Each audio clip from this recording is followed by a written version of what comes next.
ወልድ ወመንፈስ ቅዱስ አሃዱ አምላክ ይትባረክ እግዚአብሔር አምላከ አበዊነ ስቡህኒ ውእቱ ወልዑልኒ ውእቱ ለዓለም መቃ አባ ከይልማ ከናፉረ ቁልቁሉ ዋቀቶኮ።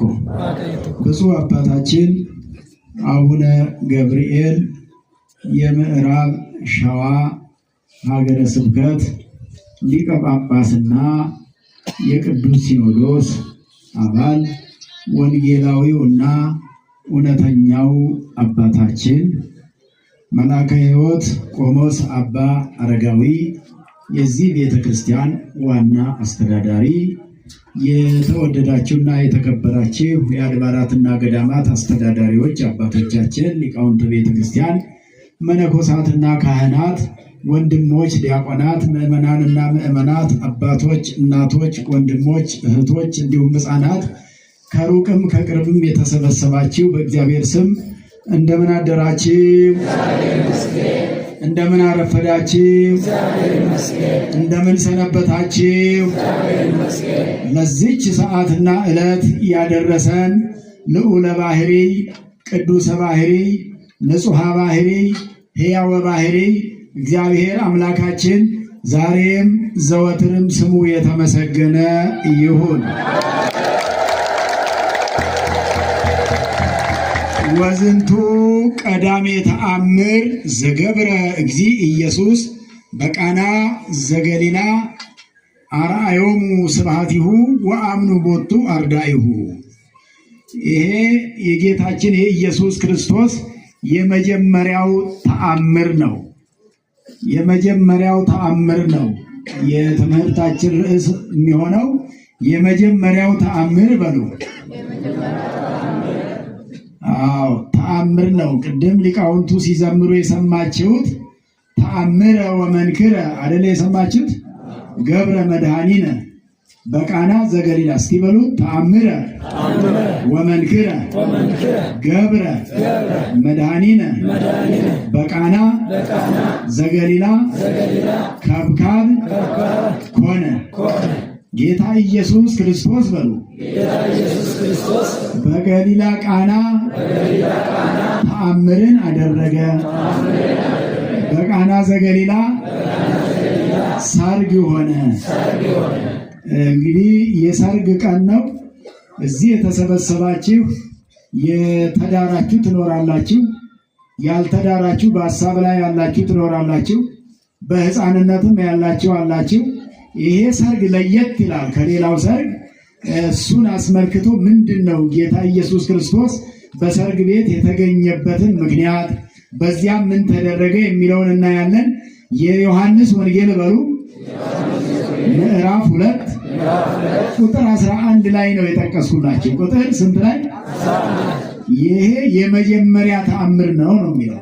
የመጀመሪያ ተአምር የሚለው የሚገኘው የዮሐንስ ወንጌል ምዕራፍ 2 ቁጥር 11ኛው ላይ የመጀመሪያው ተአምር ነው። ወደፊት ብዙ ተአምራት ሊደረጉ ጌታ ኢየሱስ ክርስቶስ ለመጀመሪያ ጊዜ ተአምር እንዳደረገ ትናንትም ሲከበር ነበረ፣ ዛሬም እሱ መልሶ ይከበራል። ይህ ወቅት የጌታ ልደት የሚታሰብበት፣ እንደዚሁም መጠመቁ የሚታሰብበት፣ ውሃውን ወይን ያደረገበት ተአምር ያደረገበት የሚታሰብበት ነው። ስለዚህ ጌታችን ኢየሱስ ክርስቶስ በደንብ እንድንረዳዳ መቼ ነው የተጠመቀው? ጥር ስንት ቀን ነው የተጠመቀው? 11 ቀን ከትናንትና በስተያ ያከበር ነው።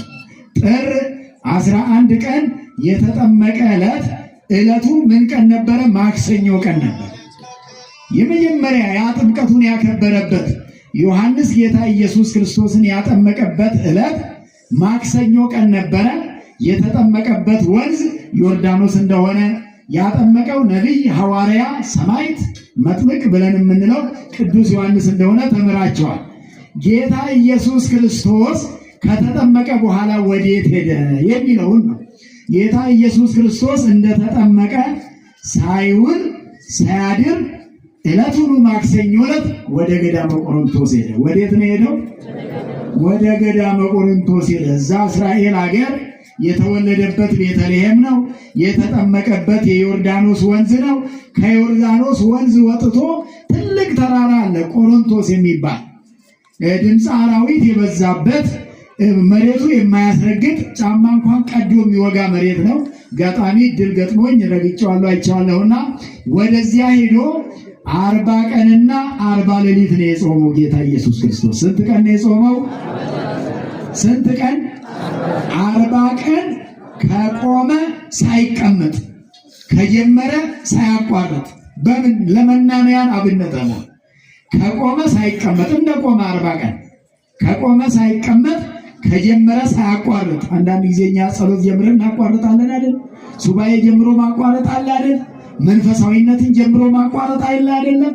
እንዳናቋርጥ መንፈሳዊነታችን የጠነከረ እንዲሆን ክርስትናን ብዙ ሰዎች ይጀምራሉ፣ አይጨርሱትም። ቁርባንን ብዙ ሰዎች ይጀምራሉ፣ አይገፉበትም። እውነተኝነትን ብዙ ሰዎች ይጀምራሉ። ዛሬ እውነት ይናገራሉ፣ ነገ ደግሞ ውሸት ይቀላቅሉበታል። በአንድ ነገር እንድትጸኑ እግዚአብሔር ያጽናችሁ። አሜን በሉ። እግዚአብሔር ያጽናን ሁላችንንም። እግዚአብሔር ጽናቱን ብርታቱን ይስጠን።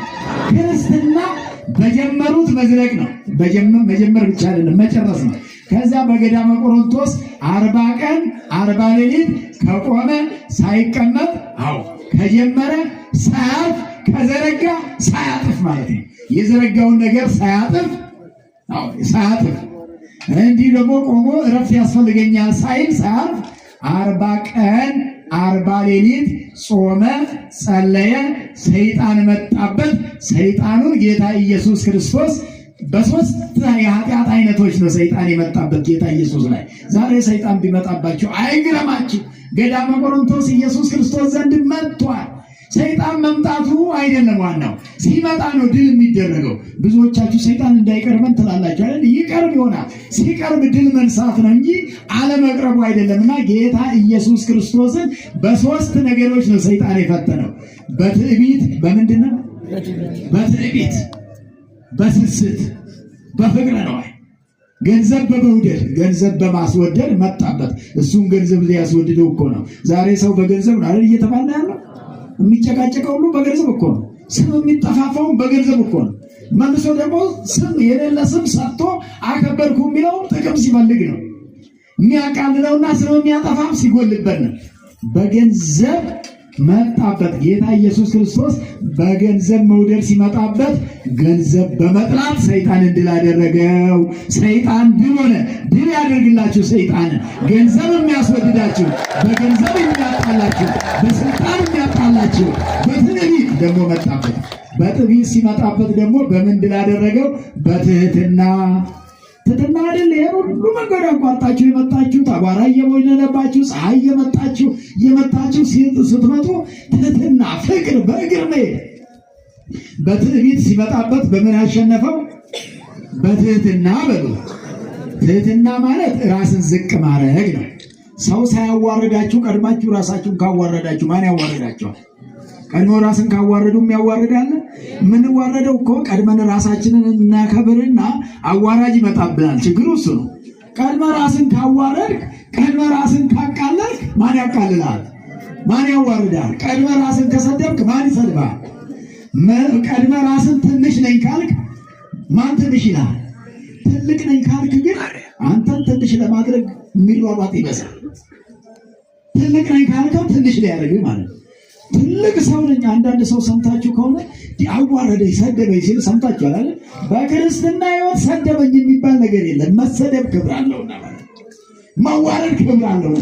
ዓለማውያን ሰዎች ናቸው፣ ክርስትና ያልገባቸው ሰዎች ሰው ሰደበኝ፣ ሰው አቃለለኝ፣ አዋረደኝ፣ ክብሬን እንዲያደርገኝ የሚሉ በክርስትና ዓለም በክርስትና ሕይወት ሰው አዋረደኝ አይባልም። ራስንም ቀድሞ ማዋረድ ይገባል። ራሱን ያዋረደ ከፍ ከፍ ይላል አለ ጌታ ኢየሱስ ክርስቶስ ሲያስተምር። ራሳችሁ ስታዋርዱ እግዚአብሔር ከፍ ከፍ ያደርጋችኋል። ራሳችሁ ቀድማችሁ ስታከብሩ ግን እግዚአብሔር የለበትም ማለት ነው። ስለዚህ በትዕቢት የሚመጣበት በምን ድል አደረገው? በትህትና። ራሱን ከበር አድርጎ ብዙ ነገር አለው። ስገድልኝ አለ፣ ምን አለ፣ ብዙ አለው። ወደዛ ስለማልገባ ነው። እንደገና ሶስተኛ ደግሞ በስስት መጣበት። የሚሰስት ሰው አለ አይታችኋል አይደል? ዝም ብሎ ብዙ እያለ የሚሰስት ሰው የሚያልቅበት ይመስል እንግዲህ አብርሃም የሚባለው ደግ ሰው እንግዳ ሳይመጣ አይበላም ነበር አይደለም? አብርሃም እንግዳ ሳይመጣ አልበላም ብሎ ስንት ቀን ነው ጾም ያደረው? 3 ቀን። 3 ቀን ብሎ እንግዳ ካልመጣ ብሎ አብርሃም እንግዳ ካልመጣ ብሎ ነው ጾሙን ያደረው። ዛሬ ደግሞ እንግዳ ካልወጣ ብሎ ጾሙን ያደራል። እንግዳ እስከሚወጣ ጠብቃችሁ አታውቁም? እንግዳ እስኪወጣላችሁ ድረስ ጎረቤት መጥቶ እስከሚወጣ እስቲ ብላችሁ እንደው ጨዋታውንም እያንቋሸሻችሁበት እያዳከማችሁበት አይናችሁን እየጨፈናችሁ እያዛጋችሁ እንግዳው እንዲወጣ ማለት ነው። እንግዳ ሳይወጣ የማይበላ ነው ያለ። ድሮ እንግዳ ሳይመጣ የማይበላ፣ አሁን ደግሞ እንግዳ ሳይወጣ የማይበላ ስስት ይባላል። ይሄ መሰሰት፣ መሳሳት። ማነው ማዕድን የሚባርከው? ጥቂቱን ብዙ የሚያደርገው ማን ነው? ማነው ብዙ የሚያደርገው? ማነው የሚያበላን? ማነው የሚያጠጣን? ማነው የሚያለብሰን? ከእግዚአብሔር ውጭ እኛ ምን ሰርተን ነው የምንበላው? እሱ ከሰራነውን ካልባረከ ምን ሆናል? በእነዚህ በሶስት ነገሮች ሰይጣን ድል አደረገና ኢየሱስ ክርስቶስ 40 ቀን ሲሞላው ከገዳሙ ወጣ። ይሄን ቁጥር እንድትቆጥሩልኝ ይፈልጋለሁ። በደንብ አውቃችሁ እዚህ ድረስ ከደከማችሁ አይቀር የተጠመቀው ጥር 11 ተስማምተናል። ስለዚህ ጥር ውስጥ ስንት ቀን አለ ማለት ነው? 10 ስትቀንሱ ከ30 20 ቀን አለ። 11 ስለሚቆጠር ማለት ነው። 11 ጀምሮ ስትቆጥሩት ወደ ሁለቱም ገዳም ነበር ኢየሱስ ክርስቶስ። እንደዚህ አይነት ቦታ፣ የተቀደሰ ቦታ። እዚያ ደግሞ ከየካቲት ውስጥ 10 ስታመጡለት 40 አይሞላም። የካቲት 40 ቀን ነው ማለት ነው። የካቲት 20 ቀን ነው 40 ቀን የሚሞላው። የካቲት ግልጽ ነው ይሆን? የካቲት 40 ቀን ማን ነው? 20 ቀን 40 ሞላ ማለት ነው። ከጥር 20 ከየካቲት 20 20 እና 20 40። መቼ ነው 40 የሚሞላው? ቅዳሜ ቀን ነው የሚሆነው። ቅዳሜ ቀን 40 ይሆናል። ቅዳሜ ቀን 40 ይሆናል። ከዚያ የዚያለት ከገዳመ ቆሮንቶስ ጨርሶ ወጥቶ በማግስቱ እሁድ 1 በሉ። እሁድ 1 ቀን፣ ሰኞ 2፣ ማክሰኞ 3። በሶስተኛው ቀን በቃና ዘገሊላ ሰርግ ሆነ አይደል? አልሰማችሁም? ቅድም የተዘመረ በሶስተኛው ቀን ከገዳሙ ወጥቶ በሶስተኛው ቀን